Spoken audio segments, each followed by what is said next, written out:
how many times have you looked down at a dinner plate and, just treated the green vegetable on the side as a complete afterthought? Oh, totally. Just a necessary obligation. Right. It's just something green to fill out the plate before you dig into the main course. Yeah, it's that classic check-the-box approach to building a balanced meal. It's there because we feel like it should be, not because we actually want to eat it. Exactly. It's like the green bean is a brilliant, but completely typecast character actor. Oh, I like that comparison. You know the type. Always pigeonholed. Either it's serving as a soggy dinner bullet on a busy Tuesday night. Right. Or it is getting buried alive under a mountain of creamy mushroom soup and crispy fried onions as a holiday casserole filler. The infamous green bean casserole. Yeah, we've all been there. So, okay, let's unpack this today. Yeah. Welcome to today's deep dive. Because we have a fascinating culinary and nutritional guide in front of us, and to truly appreciate the green bean, we have to address its fundamental identity crisis. We really do. Framing this as an identity crisis is, well, it's the perfect way to look at it. Yeah, because we need to look at what a green bean actually is at a botanical level. Its unique makeup is exactly why we've been cooking it wrong all these years. Right. To understand why we have been treating the green bean so poorly, we have to look at its origin. Because the source material points out that green beans, which, you'll also see labeled as snap beans or string beans, they are harboring a pretty massive biological secret.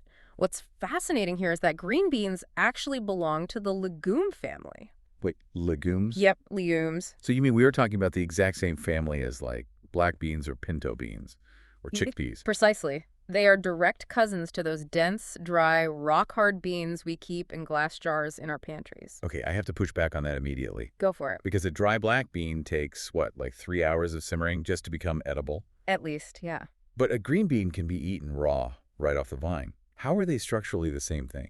Well, it really comes down to the harvest timeline. Okay. Unlike a dry black bean or a chickpea, which is, left on the plant until the pod dries out and the seeds fully mature and harden. Right, until it's basically a pebble. Exactly. Green beans are harvested incredibly early. They are pulled from the vine while the protective outer pods are still immature, highly fibrous, tender, and most importantly, entirely edible. Oh, wow. So you are essentially eating the protective casing along with the microscopic, undeveloped seeds inside. That's exactly it. You're eating the whole package before it grows up. Okay, this completely changes how I view them. Yeah. Are we treating them too much like a delicate leafy green then? We absolutely are. Like a spinach or a lettuce when they actually have the sturdy, underlying architecture of a bean pod. Right. It is almost like eating a vegetable in a state of suspended animation. It is caught right there in the middle, perfectly suspended between being a fresh, delicate sprout and a tough, dry legume. That suspended animation metaphor is exactly right. Because they are harvested in that middle stage, they capture the absolute best of two completely different botanical worlds. Interesting. Yeah, at a cellular level, their cell walls haven't fully hardened into the tough cellulose you'd find in a mature bean pod. Okay, so they're still soft. Yes. They possess the high water content and fresh, vibrant vitamin profile that you would expect from a leafy green. But all of that is built upon the hardy, rigid, structural foundation of a legume pod. Right, they have that snap. So if we are catching them in this state of suspended animation, doesn't matter which ones we actually buy. It definitely matters. Because I think most of us are guilty of walking up to the produce bin and just grabbing a generic handful of whatever green pods are sitting there.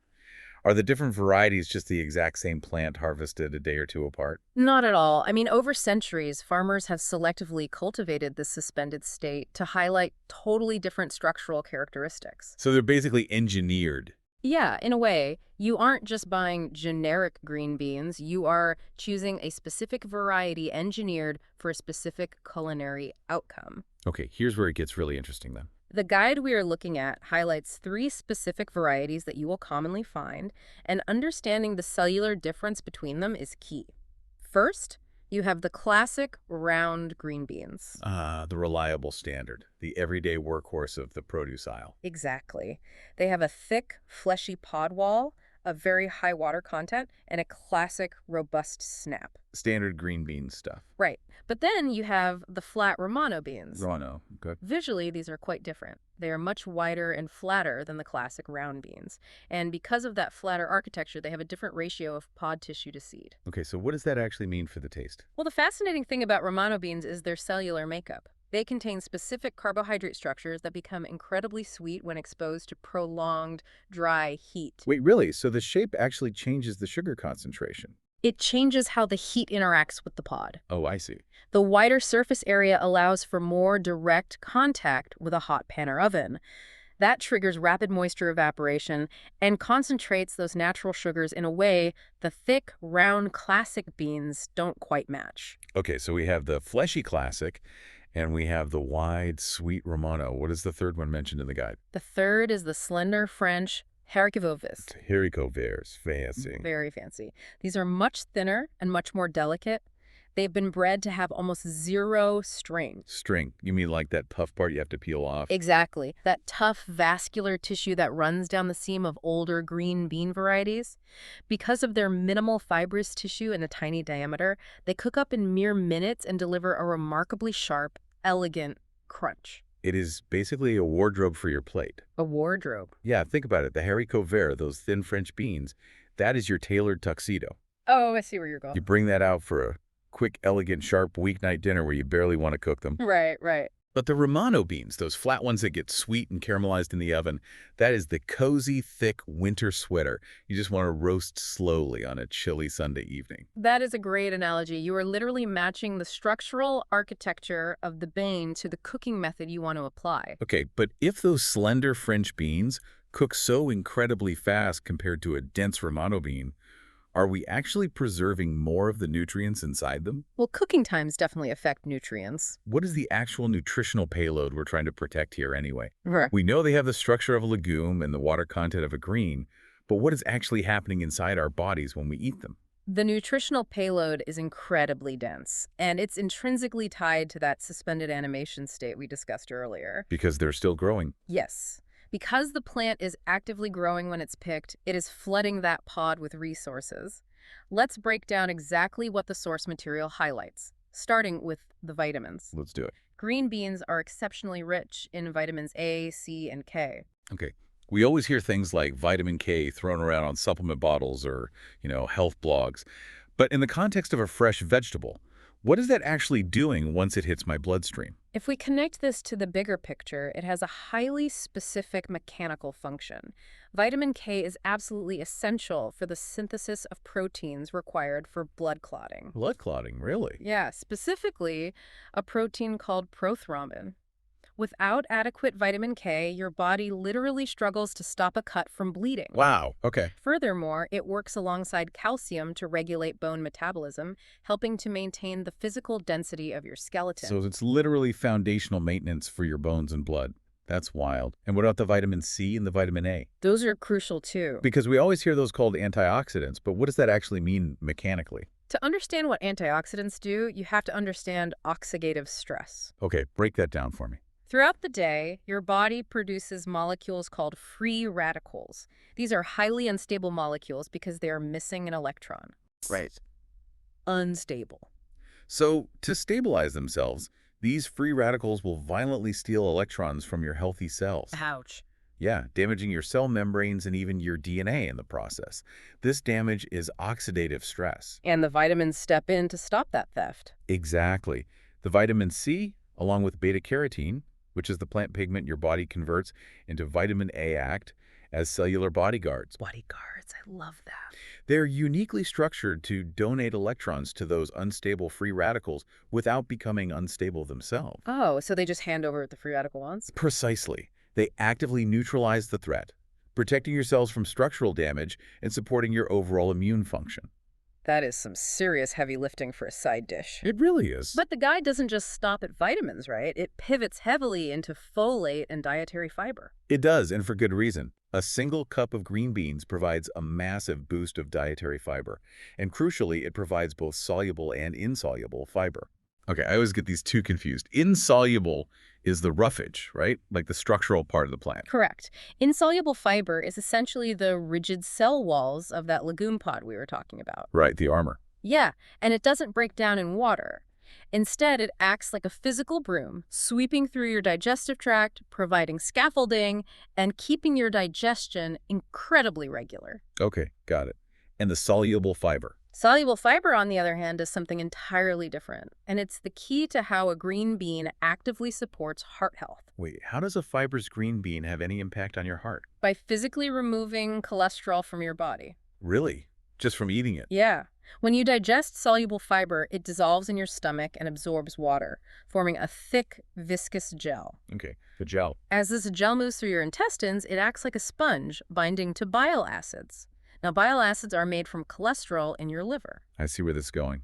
Because the fiber binds to them and carries them out of your body as waste, your liver has to pull more cholesterol directly out of your bloodstream to create fresh bile acids. That is incredible. So Mhm. eating the soluble fiber in a green bean literally forces your liver to lower your blood cholesterol levels. Exactly. And simultaneously, that thick gel slows down the absorption of carbohydrates into your bloodstream. Which is good for blood sugar. Yes. It prevents those massive spikes and crashes in blood sugar after a meal. Okay, so let me get this straight. Uh, You have a vegetable that is naturally low in calories and sodium, yes. but it's packed with this massive boost of soluble and insoluble fiber Mm. that physically scrubs your digestive tract and forces your liver to lower your cholesterol. That's right. Plus, it is loaded with electron-donating antioxidants to protect your cell walls and vitamin K to synthesize blood-clotting proteins. Is green bean basically a highly engineered natural supplement capsule that has just been cleverly disguised as a side dish? That is a remarkably accurate way to look at it, honestly. Because it is harvested at that exact moment of suspended animation, it serves as a highly efficient water-soluble delivery system for these essential nutrients. I mean, if you are looking to fuel your body with nutrient-dense foods without feeling weighed down, this seems like the ultimate secret weapon. It absolutely is. But here's the massive catch. All of those electron-donating antioxidants, all of that cholesterol-lowering fiber, all of those carefully structured vitamins are completely useless if the green bean tastes like a soggy, gray piece of string. Ah, the mushy trap. The mushy trap. This raises an important question, doesn't it? If they are this structurally robust and this nutritionally dense, how did we get it so wrong for so long? Right. Why is the cultural memory of the green bean so deeply tied to soggy, oversteamed, lifeless husks? Because for decades, our default was to just boil them into absolute submission. Exactly. Rule number 1 in this guide is, do not overcook them. They shine brightest when they retain a slight snap. But what is actually happening when we boil them like that? Why do they turn from that beautiful, vibrant emerald green into that depressing, dull army green color when you leave them in hot water too long? It's purely a chemical reaction, and it comes back to the cellular structure of the plant. Okay. Inside the cells of the green bean are tiny structures containing chlorophyll. That's the pigment that makes the plant green, right? Exactly. Chlorophyll molecules have a magnesium ion sitting right in their center, which gives them that bright, vibrant hue. Magnesium. Got it. However, the plant's cells also contain natural acids. When you boil a green bean for an extended period, the intense, prolonged heat causes the cell walls to rupture and burst, releasing those internal acids. Oh, no. So the bean is basically attacking itself. Essentially, yes. As those acids wash over the chlorophyll, the hydrogen from the acid physically knocks the magnesium ion out of the center of the chlorophyll molecule and takes its place. Wow. It just displaces it completely. Yep. This microscopic displacement fundamentally changes the chemical structure of the pigment. It turns it into a compound called pheophytin, Pheophytin. and that is exactly what gives you that dull olive gray color we all dread. Wow. So we aren't just overcooking them. We are literally forcing a chemical reaction that alters their color and destroys their texture. Right, you're breaking down the entire structural integrity. Which brings us to the kitchen masterclass portion of the guide. No more boiling them until the cell walls explode. No more boiling. The source gives us 3 distinct, high-impact cooking techniques to elevate the green bean from an afterthought to the star of the plate. And I have to say, the first one sounds a little extreme to me. You're talking about high heat blistering or roasting. Right. This is actually my favorite method now, but at first I was skeptical. The guide says to toss your fresh, trimmed beans with a little olive oil, sea salt, and minced garlic, and then roast them in an oven at 425 degrees Fahrenheit for about 15 minutes. I have to challenge this. 425 degrees. These are mostly water and delicate fibers. Won't a small green bean just shrivel into a burnt, bitter crisp at that temperature? Well, you would think so if it were a delicate leafy green, but remember, this is a legume. Oh, right, the armor. Exactly. It has that sturdy underlying architecture. The oil coats the pod, preventing it from drying out immediately. Okay. As the intense heat hits the bean, the moisture on the surface evaporates rapidly, which allows the surface temperature of the bean to exceed the boiling point of water. And that does what exactly? This triggers the Maillard reaction. That's a chemical reaction between amino acids and reducing sugars. So you're searing it. Yeah. Like a steak. Precisely. You are browning the proteins and caramelizing those natural sugars we talked about earlier. That makes sense. You end up with gorgeous, dark, blistered spots on the pods that bring out a deep, savory, complex flavor, while the inside remains tender but structurally intact. That is so cool. It's utilizing that sturdy legume armor to protect the fresh vegetable inside. Yeah. But what if you don't want to turn on the oven? The second method from the source is stovetop flash sautéing. Ah, this is a fantastic, rapid technique. It leans heavily into preserving that suspended animation state.